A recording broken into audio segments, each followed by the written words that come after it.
We're on a mission from God. Wendy? So I got that going for me. Darling? Looks like I picked the wrong week to quit sniffing glue. Light of my life. We enjoy your films. I am a human being. I thought they smelled bad on the outside.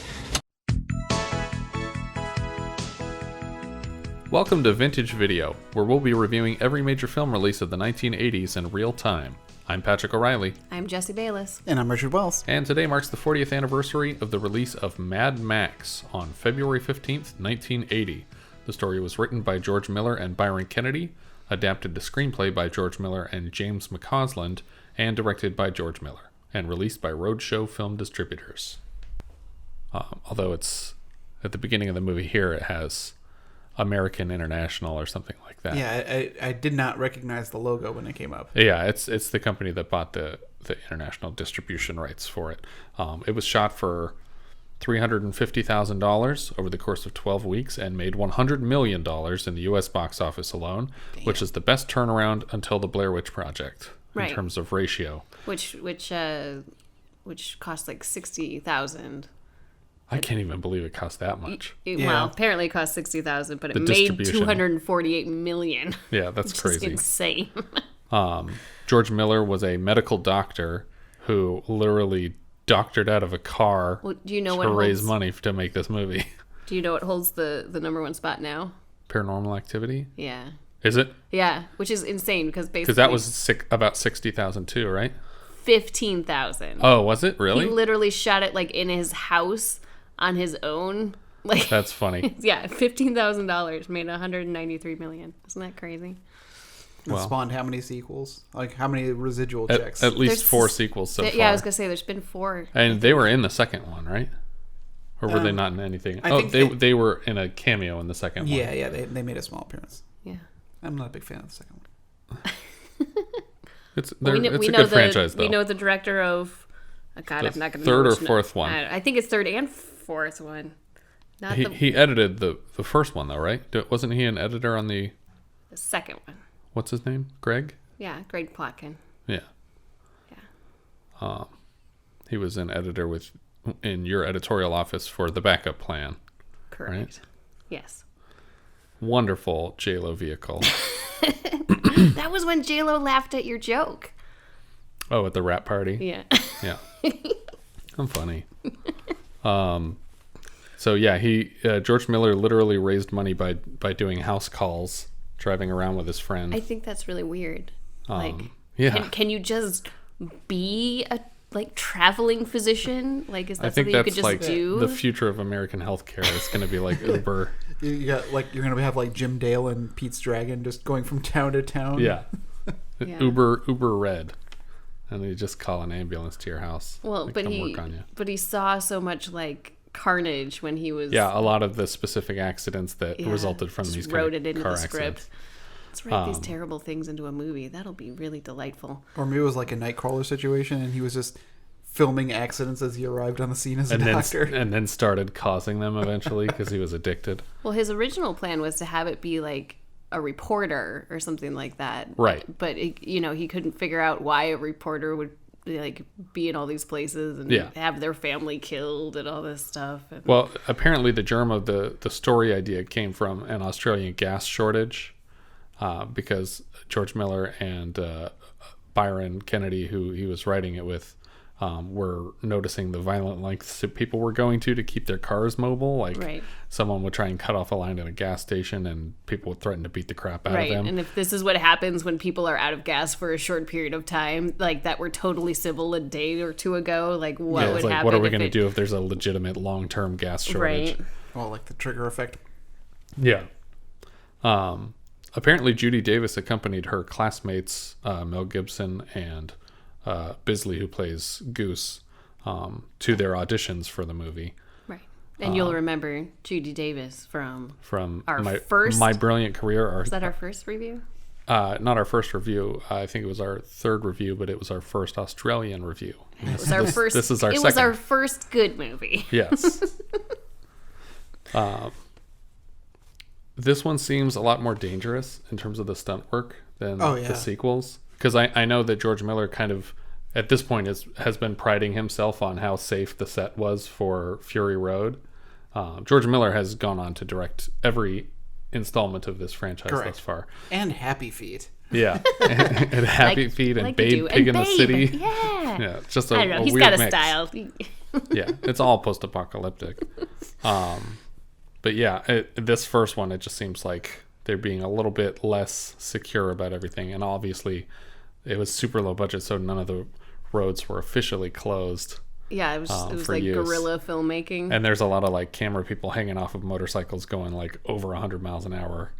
Yeah. Well, all of the crashes were apparently done in a single take. Like, yeah, I'm sure. They didn't have couldn't additional afford it. cars or motorcycles, so it was just one take, one and done.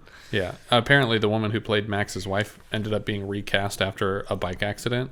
I don't know. I don't think that happened on set, I think, because there's no scenes where his wife is in a vehicle or in a motorcycle anyway. Well, not anymore. Maybe they cut that. Well, yeah, maybe. I don't know. Well, and plus, it's one of those situations, I think, just if you're on set and there's an accident on set and you then it's the liability of the producers and the filmmakers. The soundtrack was produced by Brian May, not that Brian May. Brian May. I was really excited for this. It was much less Freddie Mercury than I expected. Well, sorry, that got me. That tickled me just right. No, Brian May, because he did another Australian film that I really like music for, The Quest, with Henry Thomas. What's the other title for that? The Frog Dreaming, or also The Go Kids. That has a lot of titles. I haven't seen any of those. Just international titles, or I think in Australia it was released under The Frog Dreaming. Okay. But he also did another Henry Thomas movie, Cloak and Dagger. Cloak and Dagger. Yeah. Oh, cool. And I was like, oh my gosh, because I was listening. Brian May did that one. Yeah. Oh, cool. Was that actually based on a comic book? Cloak and Dagger? Yeah. There is a comic book called Cloak and Dagger, but I think it's totally This one's different. not. Okay. It's just it's like a Cold War kid spy stuff. Yeah. Oh, okay. It's the movie that the band Cold War Kids was based on. That's not true. But Bands aren't based on movies. Who knows? No, none of them. I guess Blink-182 is a reference to how many times Tony Montana says the F word in the movie Scarface, and you have Fall Out Boy as a reference to a TV Blink-182 show. wasn't how many times Ben Affleck blinked per minute in Phantoms. No, that's also it works for both. What I was gonna say is I was just listening to the music for this movie. I got this familiar tone to it. Sure, yeah. And I was like, I wonder what other movies I've heard this type of music in, and that's what led me to The Quest and Cloak and Dagger. I just think it's funny that both of them were Henry Thomas vehicles. That is cool. For his performance in this movie, because he wasn't a huge actor at the time, Mel Gibson was paid $10,000, and the Interceptor that he drives at the end of the film cost $35,000 to make, so 3 times his budget for the movie. A lot of the cars were actual cars that had just been heavily modified. Right. Like stuff's thrown on them. Which obviously they expanded on in the sequel. That blue van at the beginning that gets like all smashed up is Right. just George Miller's van. Right. Well, it's the same as the van that he had. It wasn't his actual van. Oh, I thought it was his van. But that van, the one that they used for that shot, was like the shell of a car. Like it didn't have an engine. It had no internal parts, so that there was nothing to like completely damage the car that they were crashing into it with, and they literally had 2 people just push it into the street before they hit it with the car so that it would look like it was at least in motion. Oh, that's funny. We open with a credit that says "a few years from now," which was added in post when they realized like everywhere that we shot looks kind of crappy and empty and cheap. Let's just pretend that this takes place in like some terrible future. Yeah. Which, like, not thank God terrible Australia. Right. Like, thank God that they did that, because it just spurred like all of the rest of this crazy, well, yeah, like, because people think of Mad Max type of world. Yeah, people think Mad Max, like the whole franchise has always been that way, and it's like, no, they shot the entire first movie before they decided like maybe this takes place in the future. Maybe that's why everything looks so gross. Well, I was super confused about the whole timeline because I had never actually seen this one. I didn't realize that I had started the franchise with Road Warrior. Yeah. And so I didn't know, and like I started watching this movie and I'm like, wait, I know this franchise. It's all post-apocalyptic, and this really isn't that. Like, he has a regular house and a regular family and a regular job. There's a few things that like are otherworldly or like kind of set you off a little bit, like the cars that the cops are driving, the fact that the point of these pursuits is to cause a fatal accident for the most part. You hear some stuff going on over the radio in the background. Yeah. They talk about like curfews and things like that, and I think there's even stuff about like they talk about supplies and whatnot, rationing and things like that. Mm-hmm.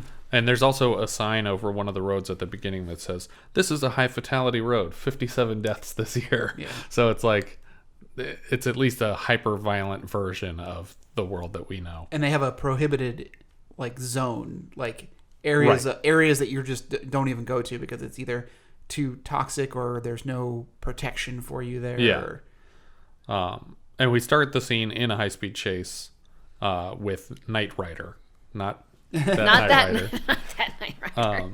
A guy who calls himself a Knight Rider. I was very confused how this woman was driving the car. It's Australia, Richard. I was like, she's just crazy. She's not even holding on to the steering wheel. And that guy's holding onto that weird steering wheel on the passenger side. But he's shouting as he drives. He seems like he's like intoxicated in some way, and he's saying, "Do you see me, Toecutter? Do you see me, man?" Well, he just escaped from custody. Right.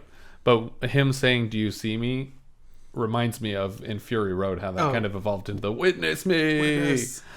But yeah, so he's driving around. He's basically baiting these cops into chasing him. Very nearly misses a kid that wanders into the road. Yeah. And just totally destroys that blue van that got pushed out in front of him.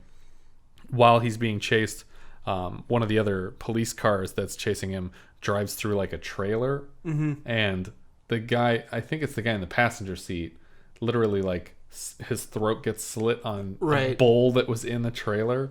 He's like, "Oh, he cut his neck on a saucer. We're going to need a meat wagon or something like that." Oh, God. but he lives, and then throughout the rest of the movie, he's got like one of those little voice microphone. Talking, like, I didn't realize that was the same guy. I have to say that this opening chase, as exciting as it was, ends really anticlimactic. Yeah. Like most of the chases. Yeah, it's funny. Like, I remember this movie as being like it's extremely violent. I feel like the whole franchise has that reputation of being extremely violent, but I honestly felt like there's a lot of pulled punches over the course of the film. Yeah. That seems budgetary, though. Yeah. Sure, but I also think that George Miller himself made the point that it's like, people think of this as a super violent movie, but there's honestly like 180 frames of like actual violence happening. The rest of it is implied or happens off camera. Mm-hmm. Yeah, I would even pose, like, this is like one of my notes here, I think Mad Max himself only actually kills 2 people. Everyone else survives that he goes suicides. After. Yeah, or suicides. But like by his own hand, he only shoots 1 guy. Well, so you're saying he didn't kill Knight Rider? No. Knight Rider killed himself. Well, Knight Rider wasn't trying to die, though. He said he was a suicide machine. Well, yeah. He did say that. But he clearly was surprised at the moment of death. His eyes were bulging out of his head. But wait, which 2 people are you considering he killed? The ones that he shot. Well, the one that he shot. And the one that he blew up. The one that he blew up, yeah. Otherwise, everyone else died as a result of either being stupid or not paying attention. Just narrowly avoiding his car. Well, but like if he chases them into their own death, like I feel like he's got some responsibility there. I agree that there is some responsibility. But Richard's only going to convict him on the direct manslaughter. Yeah. But yeah, so, and we get this shot, well, I don't know if it's the exact same bulging eyes, but we get this shot twice of a person's eyes bulging out of their head right before the moment of impact. Yeah, I don't know. They must have just found an actor that could like do that crazy thing, because that is insane looking.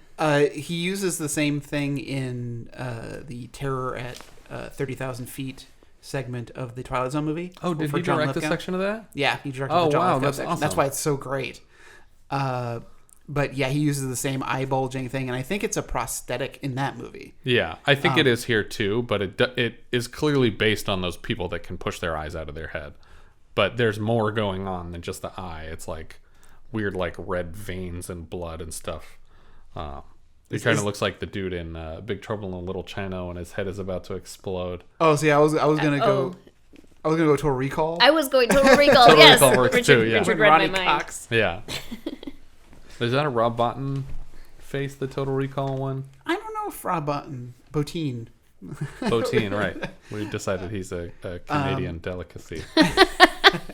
I can't remember if he did Total Recall. It seems up his alley. Yeah. But yeah, so Mad Max, I would say, kills this guy by chasing him into his own death. Even though you make a fair argument, he did claim to be a suicide machine. And a properly functioning suicide machine would kill itself.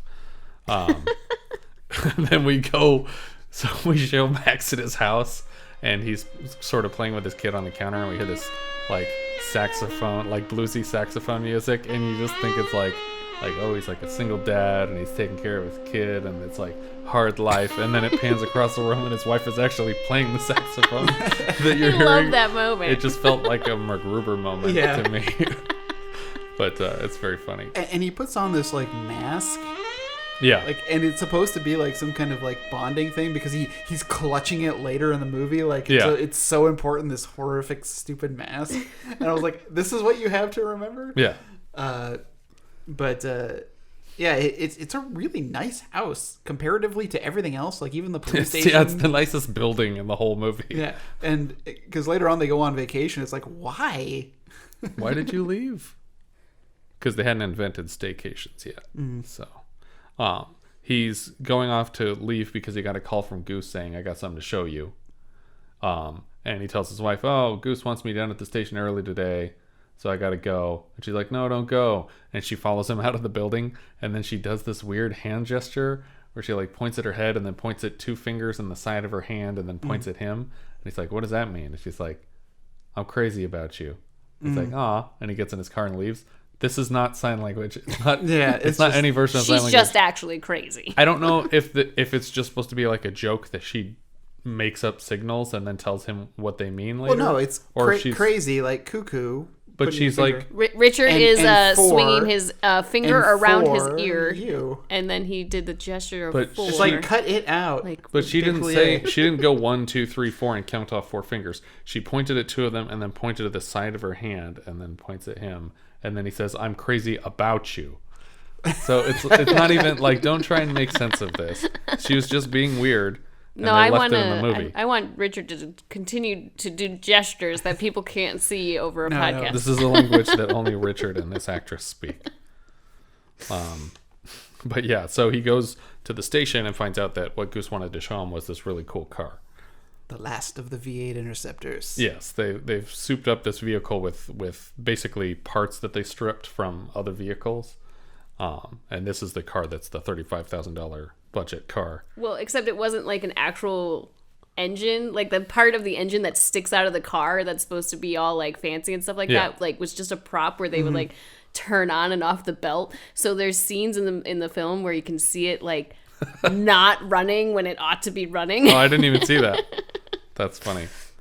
But yeah, they rev it up a lot, but he doesn't actually take it out for a spin here in this scene. They're just showing it to him, and then they all get to work. The bikers, this gang of bikers, led by this guy named Toecutter, are harassing this small town, which you pointed out looks a lot like the town from... oh, yeah, it's obviously, this is Australia, so it wouldn't be the same town, but the town from Tu Wong Fu, Thanks for Everything, Julie Newmar. Yeah, Julie Newmar, yeah, that movie. It looks exactly the same, but, you know, I looked up the shooting locations, and that was shot completely in the U.S., so it wasn't that town. But at first you were like, was this the town from Priscilla, Queen of the Desert? Because that was shot in Australia, and it's also about a bunch of drag queens on the road. Yeah, and my brain confused the two movies because, you know. But it did look like that town. But so they're there to pick up the remains of the Knight Rider who died in the explosion. I mean, they know that he died in a chase with the police, but they don't know that it was Max Rockatansky specifically. Right. So they're never after him specifically. For the whole movie, in fact. No, it's like about his wife. That's the only... Yeah. They're trying to kill all of the people that he works with and his wife and child, but they don't even know he exists. Like, they're like the Scarlet Witch of their Thanos situation. Like, they didn't even know that he was around. And the whole time he's just been killing everyone that Max cares about. Like, the Toecutter guy doesn't even see Mad Max until the very end of the movie. Yeah, that's the first time they meet. Yeah. But so they're there to pick up his remains, which I guess are small parts because they're in like a child-sized coffin. Right, but also who paid for the coffin?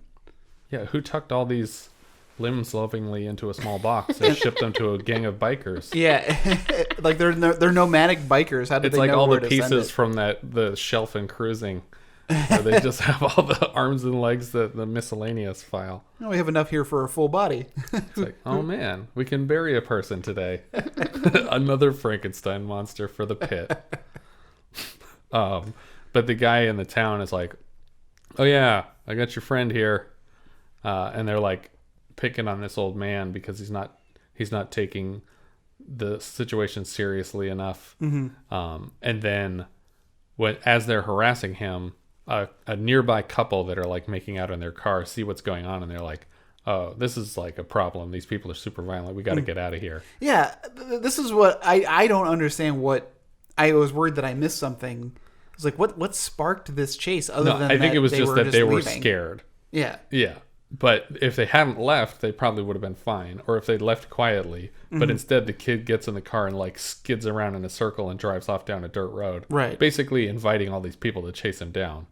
And so they do. And it's just one of those situations like where you're in a car surrounded by motorcycles and you don't hit your brake. You don't try to swerve into them. You just continue to drive straight. Yeah, the whole time I was just like, just knock them off the road. Yeah. They're right next to you. Just hit your brakes and then they're going to go past you and then you go forward and I don't know. Well, aren't you guys good at evading motorcycle mobs? Don't worry. We'll figure it out. We'll be okay. My note for this is, what did the guy in the car do? Why are they going to kill it? No, they're just crazy. They're just crazy people who like a challenge. It's like if you run away from a cat, and the cat's like, oh, we're playing a game. I'm going to eat you. Cats do that. They eat people. Big cats do. That's true. So yeah, they basically get this car disabled and attack these people on the side of the road. Mm-hmm. And then Max and Goose pull up and they see the guy that was driving the car running through a field completely naked. Yeah, and his ass is bright red. Yeah, I was just like, oh man, he's bleeding out of it. And it's it's a mess. And they get up to the car, and the girl is surprisingly like not stripped or murdered. Like she's just. Well, she's chained. Yeah, she's chained to the car, and the top has been leash thing. Yeah, the whole top has been chopped off. But then one of the bikers got like left behind. Right, because he was like too high to ride, I guess. Yeah, so everybody left him there, and so then Goose flips out on the guy, and they try to help the girl, and they. Yeah, that moment really bothered me. Like Goose is standing there, like ready to help the girl, but he's like tugging on her chain that's like attached to her. I'm like, dude, this is not how you react to a victim of this brutal rape or whatever the heck just happened. Yeah. So he helps her up, and they get in the car, and they have this other guy. Well, they don't all get in the car, right? Like, you're not going to make this girl sit in the backseat of a car with the guy that was left behind with her. But there was only one car there that worked. Yeah. So they must have put the two of them in the backseat with each other. Unless the guy went in the trunk. Yeah. Or just put him in the wreck car as they tow it. Yeah, maybe. But because it's in the police impound when they take him to the precinct. So maybe that is what they did. No one arrives to testify against this guy. Right, because the dude that ran off just. So apparently people have to implement that. I mean, like implicate them in this thing in order to move forward. I mean, someone has to charge. Someone has to say that the crime was committed. Yeah, because they didn't see him do anything. They just saw the aftermath. So they would need at least a testimony of one of the victims and for that person to be pressing charges, because otherwise it's just like, well, I don't know what he did to these people. Nobody said anything, and nobody comes forward to talk to them. So the bikers come to basically pick up their buddy, and they threaten Goose. Goose freaks out. Yeah, A lot. It almost reminded me of the put on the glasses scene. Yeah, Where it's like, okay, this fight's over now. No, he's back he's back into it again. yeah. And I thought Goose was just going to kill this guy in the parking lot, but the guy ends up getting away. I mean, he gets roughed up real good, but he ends up getting away. But then the next day, because of him roughing up the guy and catching him in the first place, Goose is like, he's attacked on the road. I wasn't really clear on how they booby trapped this road so that he would just fly up into the air and off the side of it. I'm assuming it's slick with oil or something. When he's on the motorcycle, yeah. I mean, yeah, I don't know if it was because his leg was injured and he couldn't apply the both brakes or something like that, or what? Because usually a motorcycle you have the handbrake, but I think you still also have an actual pedal brake. Right. But they control different wheels, or they apply power. So maybe they did something to the bike. I don't know if they did something to the bike, but because the different brakes applied pressure to the different wheels at different rates, so it's not like 100 50-50. It's like 70-30. And if he couldn't get the one brake and he had to use the other one, it could have caused him to lose control. But I just feel like it doesn't seem like it's supposed to be his fault that he crashed. I thought the implication was that either the road or the bike are booby trapped, but Goose goes flying off the side of the road and knocked unconscious, and he wakes up later.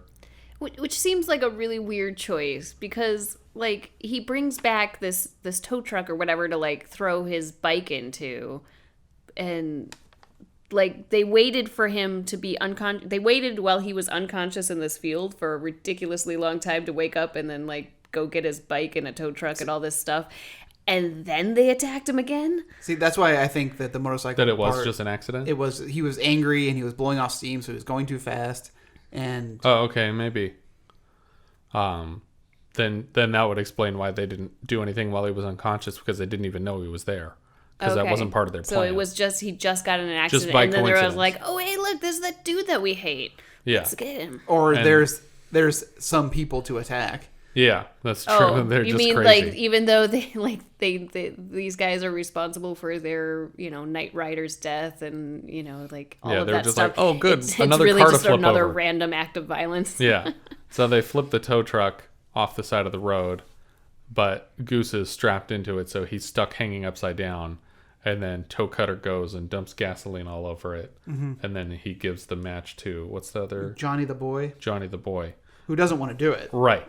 He's and not I don't ready think to cross even, this bridge. Does he do it eventually? I think they're kind of like scuffling, and the match and then kind of drops flies out on of his accident. hand. Yeah, because it seemed like even in the end he didn't actually do it. But they torch this car with Goose in it, so he's dead. Or not? Well, no, he's not dead. He's not dead.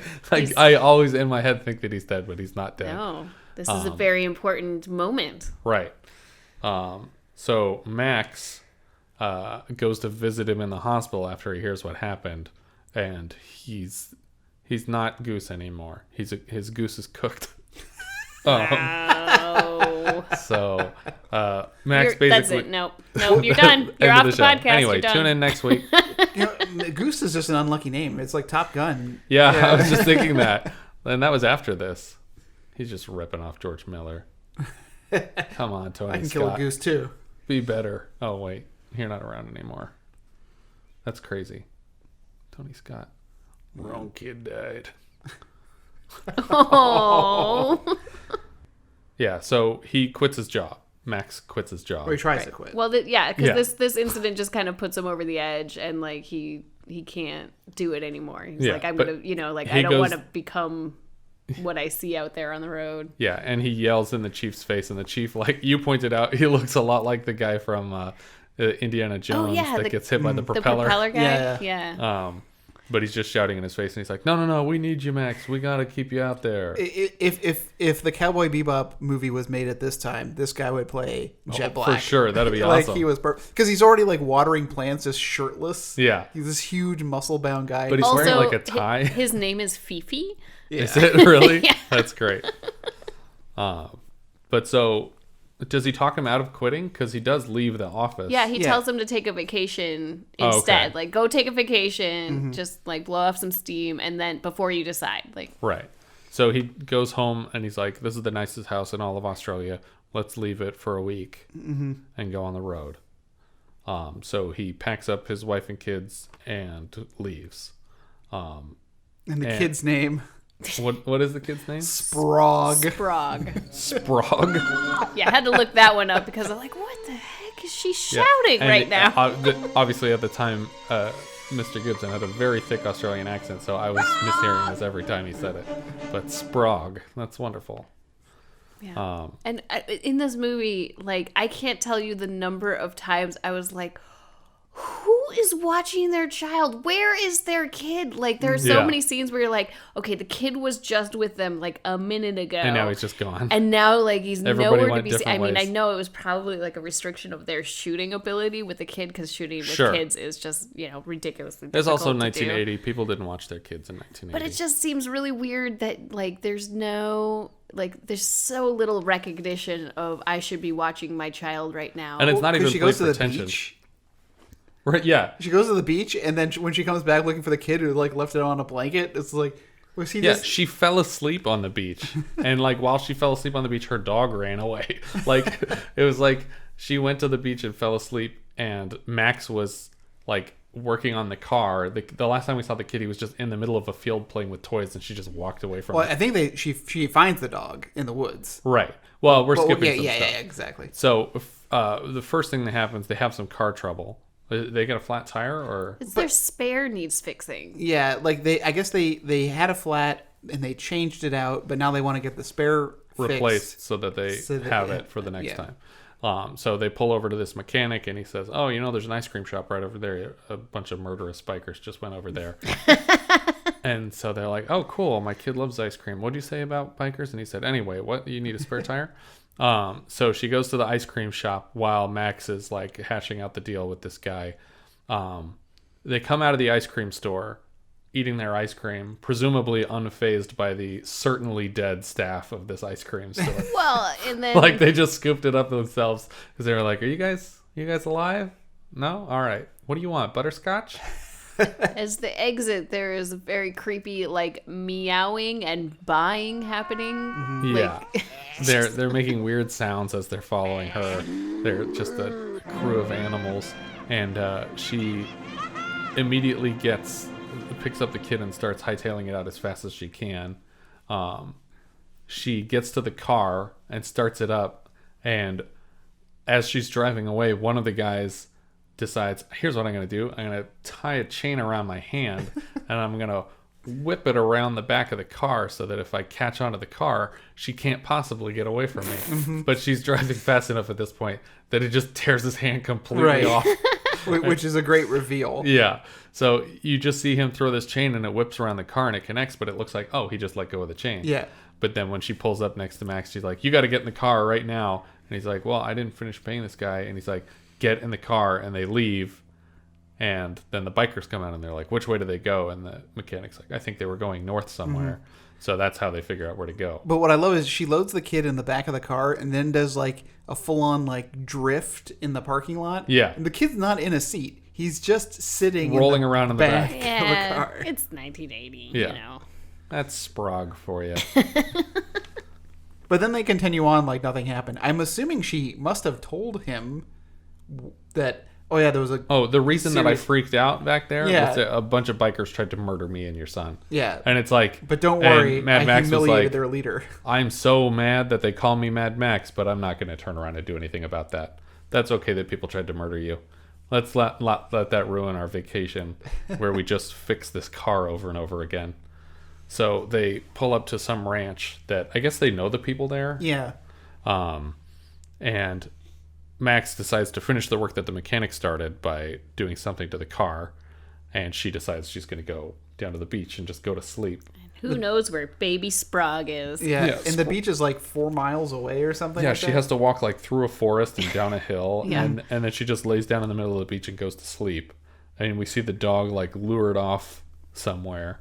But by the time she wakes up, she's like, huh, my dog ran away. Oh well. It's not like, well, he knows his way around, and it's like, oh wait, we've never been here. But so she walks back up to the car, but on her way through the woods, suddenly she gets hit in the face with the dog's remains hanging from a tree. And that's when she realizes that things are bad. I love that every time she looks back, they're just going behind some trees. Yeah. So you just always catch a glimpse of them just going into hiding. Which is how I hide from the kids whenever we're playing games. I like wait until they start to look at me and then I move behind something. Mm-hmm. It's a fun way to terrify people. But then she encounters the property owner's mentally handicapped son. Right.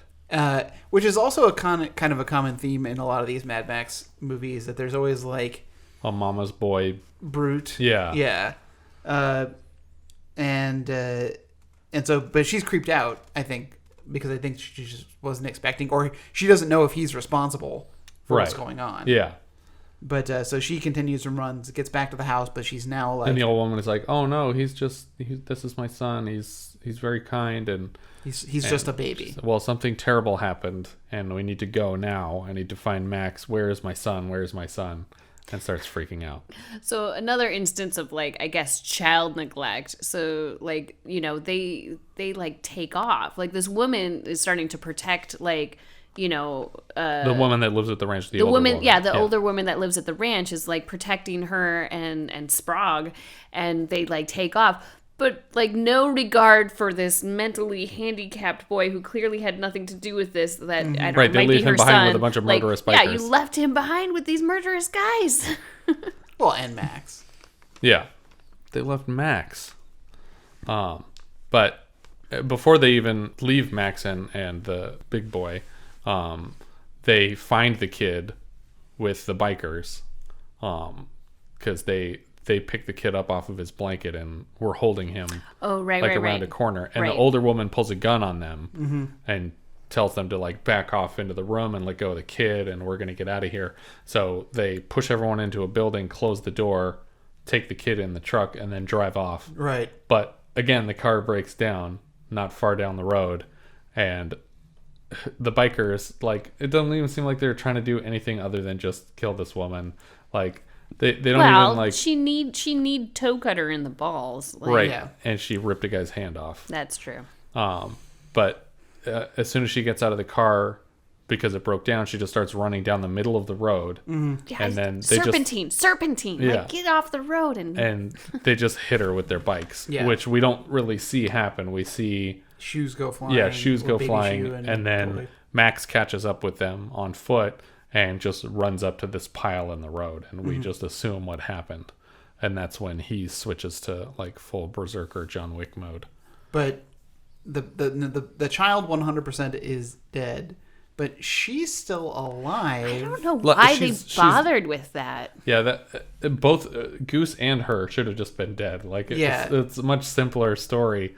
But yeah, he's like in the hospital listening to two nurses talk, and they say, well, they lost the kid and the woman's brain dead, but she's still alive. So just tell him she's alive. Don't tell him that she's brain dead. And he's just standing right there. Yeah. I guess maybe this is just mimics like the reality of what was happening in these accidents that he was seeing. Yeah, that maybe. It's like people aren't necessarily dying, but their lives are being destroyed. Yeah, and apparently his last name, Rockatansky, in the script he's actually named after a procedure developed by a Dr. Rockatansky for removing organs after an autopsy is performed, because enough of those were performed in the wake of these automobile accidents. But yeah, so he hears what happened, and then he decides, okay, well, I'm going to go get that really cool interceptor, and I'm going to intercept some stuff. And he chases down the bikers. Yeah. And just causes them to jump into water or fall off their motorcycles. Yeah, the first his first plan of attack doesn't work out so well. Yeah. He pulls up on the side of the road, and they're like in the grass all around him. Like Revolutionary War style, like, oh, dumb British taking the road. Mm-hmm. And they shoot through his leg. Well, I wanted to cover before this. Oh, sure. because he lures these guys onto the bridge and then drives them off the bridge. Oh, that happened first? That happens first. Oh, okay. But because what was crazy is like this one stuntman comes flying off his motorcycle and he's sliding across the ground. And he gets hit with the other bike. He gets hit by the other Yeah, he motorcycle. gets hit in the head with a tire. It looks bad. Yeah. He really did get hit in the head. Like, that was legit accident. Yeah. I remember that stunt now. I didn't even think about it again until you said that. So now that all that's left of this gang now is just 3. Yeah, it's Toecutter and these 2 other guys. Yeah, the boy. Bubba, I want to say, and then Johnny the boy. Yeah. And so one of them shoots him through the leg, and he's limping across the road to his sawed-off shotgun.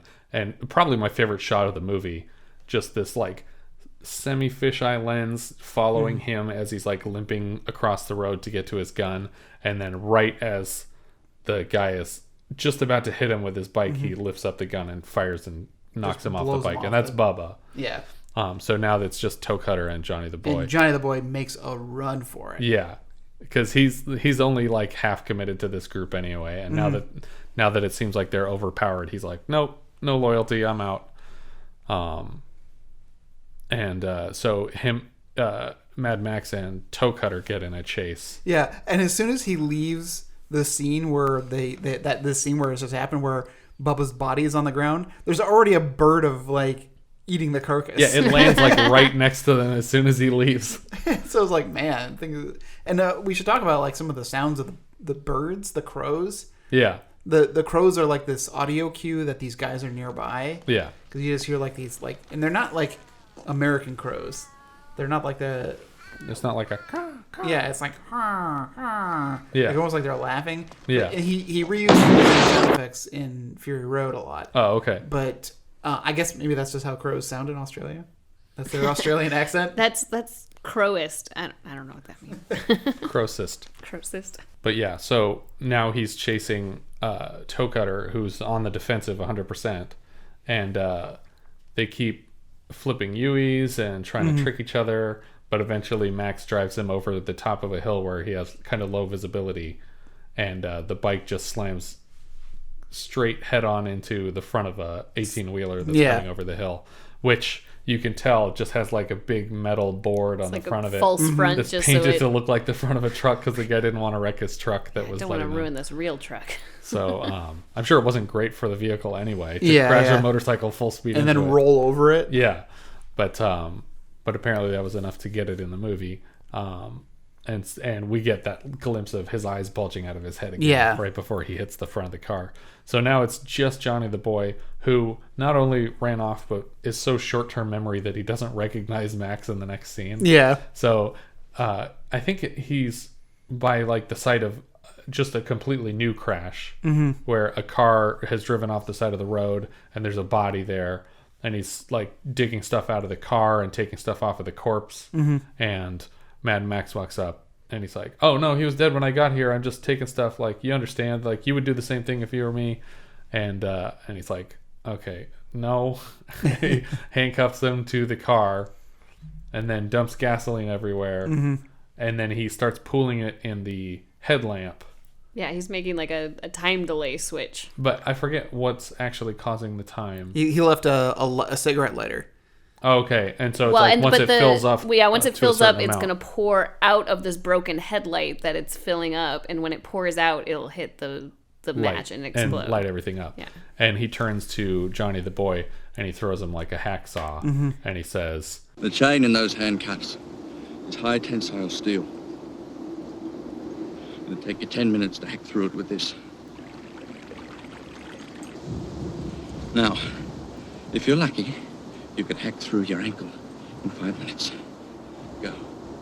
And then he leaves. Yeah. And we get sort of like a montage of him driving away to show that 5 or 10 minutes has passed, and then the explosion happens. Yeah. And we assume that he's dead. Right. I hope that 5-minute hacksaw comment was also based in reality. Like, based on his experience as a medical doctor. Yeah, like, he knows for a fact how long it takes to get an ankle off. I can't imagine it takes a whole 5 minutes if you're trying. Like, I feel like once you've committed to it, it's like, this is going to take 1 minute. Because I'm going to do this as fast as I can so I don't have to spend 5 minutes of my life doing this. He cuts to the ankle. Ha 2 minutes. Wrong foot. That's what I was gonna say. That'd be so great. Oh my god. But And then he starts cutting his hand off. Wait a minute. So this whole thing is very obviously reminiscent of the Saw movies, Right. which is probably inspired by this. It actually is. James Wan said that he credited the finale of this film for inspiring right? the Because traps of he's the Saw Australian. movies. Right. Yeah. So, Is he? Yeah. Oh, I didn't know that. Yeah. Interesting. But yeah, and that's the end of the film for this installment. We'll get through all of them eventually. Yeah. It's gonna be a long time before we hit Fury Road. But Do you know who's not Australian? who's that? Mel Gibson. Is he not? He was born in New York. He didn't go to Australia until he was 12. Oh, that's Australian. Well, maybe. No, I don't know. Australian enough. I mean, I don't know what citizenships he technically has, but Sure. like he was born in New York. That's interesting. I always thought he was born there. No, he didn't go there until he was 12. I mean, he went to college there and, acting school and all that stuff. But Yeah. Director George Miller, as we said, obviously he did all the Mad Max movies. He was 70 when he directed Fury Road, which is insane. It's amazing. It's so great. Just best film of that year. Should have won Best Picture. hands down, best film of that year. And we said, Babe Pig in the City and Happy Feet. He also apparently, I didn't realize this, did Witches of Eastwick and Lorenzo's Oil. Yeah, I remember when Lorenzo's Oil came out a long time ago. But again, like he doesn't have like a genre that he fits into. Really. Yeah, Witches of Eastwick is great though. Yeah, that's the Jack Nicholson one with Cher, Michelle Pfeiffer. And that's a good one. Screenplay writer James McCausland has a cameo in the film as a bearded man wearing an apron outside of Fat Nancy's restaurant at the beginning. Yeah. Mel Gibson, obviously Braveheart, Lethal Weapon, Passion of the Christ. An upcoming Waldo movie. Ooh. This is the premise of the upcoming Waldo movie. A disgraced ex-cop seeks solace by moving to the woods, but his quiet life comes to an end when a private eye recruits him to investigate a murder. So they're doing a dark turn on the character. Of Where's Waldo? Yeah. Okay, that's not really based on Where's Waldo, right? You're joking. I'm assuming it's not. Okay. I was going to say, because I'm pretty sure that DreamWorks holds the rights right now pretty to sure they Waldo, do. because Yeah, we well- just released an animated series about it for kids. Maybe they own the animated rights, and this is the live action. Maybe somebody else owns the live action rights. Are there live action rights to Waldo? I guess there. If there was, it would not be Mel Gibson. It would not be the choice. It would be John Oliver or somebody. I just hope the movie he just wears that red cap. Yeah. And there's nothing else related to Waldo. Yeah, he's just naked except for the cap. That'd be perfect. I agree, Richard. Toecutter is played by Hugh Keays-Byrne, who, of course, came back to the franchise for Fury Road as Immortan Joe. Yeah. Amazing. So cool. I'm so glad that that's a thing that happened. Which makes me want them to get Vernon Wells to come back for the next movie, however they can. Mm-hmm. Roger Ward played Fifi. He was also Brophy in Quigley Down Under. Oh, okay. Probably my favorite Australian film. Really? I think so. I really like Quigley Down Under. More than Fury Road? I guess that's technically. Are you just talking about movies that take place in movies Australia? about Australia? Okay. But you're right. Fury Road is probably just barely above Quigley Down Under in terms of. Well, yeah. I'm trying to think of where I would put Rescuers Down Under now. This is so hard. This is so hard, people. We make it look easy. David Bracks played Mudguts. He is also in Crocodile Dundee as Bert. There's the underground mechanic character was played by David Cameron, but not the UK Prime Minister. We have so many of these in this film. So many not that Prime Ministers. Different Prime Minister. And then you had Jerry Day playing Ziggy, who apparently has done like Cameron Electric Crew on Lost World, Austin Powers, Big Lebowski. So he moved behind the camera for the rest of his career. Yeah, what do you guys think? Up or down?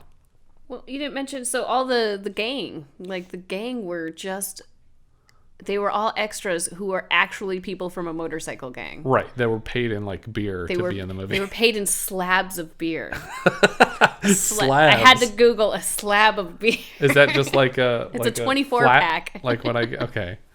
But I loved their relationship. Like that they would just start like dancing with each other. Yeah. Or like they were like laying with each other, and they had a like, I guess it's the same kind of bond that all the bad guys have in all the Mad Max movies. Right, yeah. Where they're just like... It's kind of a family. It's a family. Yeah. They feel like the family from Texas Chainsaw Massacre. Mm-hmm. It's just a ragtag group of hooligans that murder people.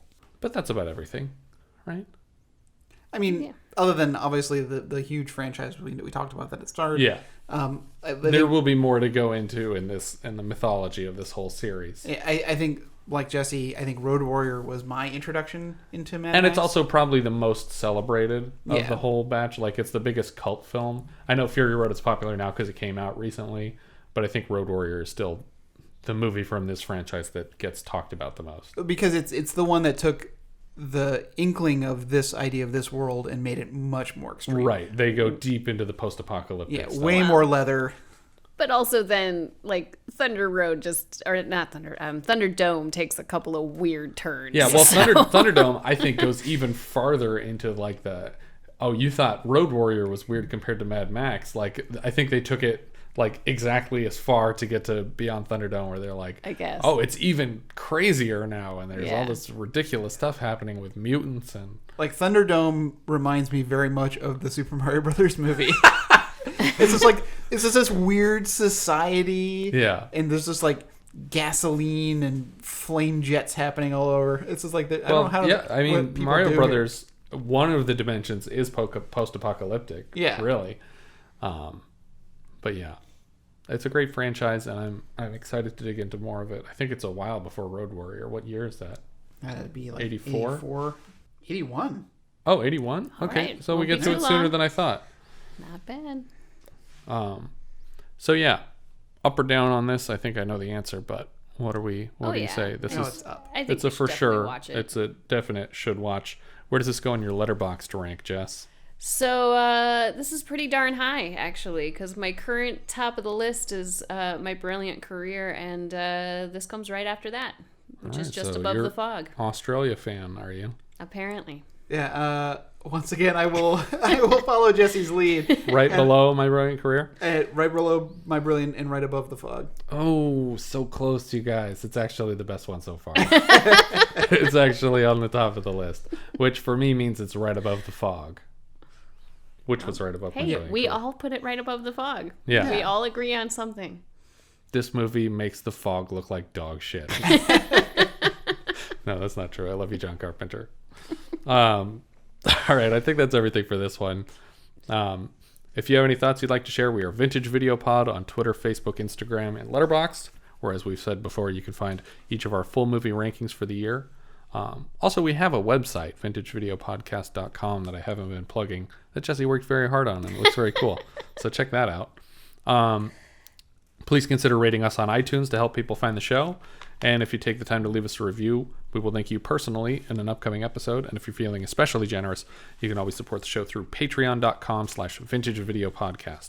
Thank you so much for listening, and I hope you'll join us next time when we review Saturn III, which I decided on IMDb's summary this time.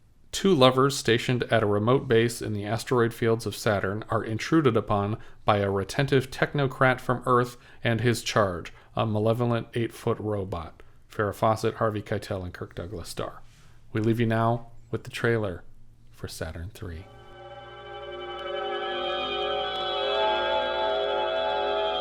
In an isolated sector of our solar system, suspended in orbit around the 6th planet from our sun, lies a distant outpost. A technologically perfect world where mistakes are impossible. Because the impossible is unthinkable. It is called Saturn III.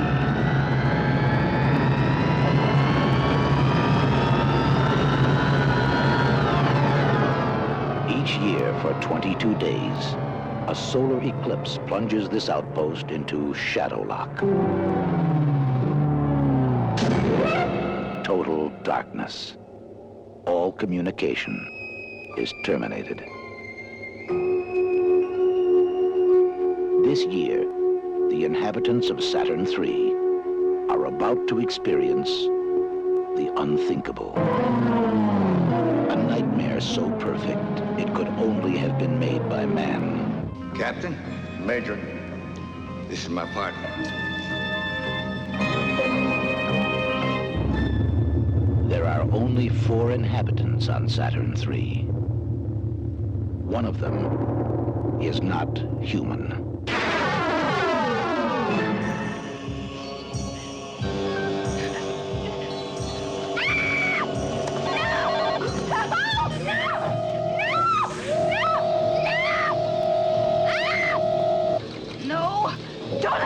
Do as you're told. Be still.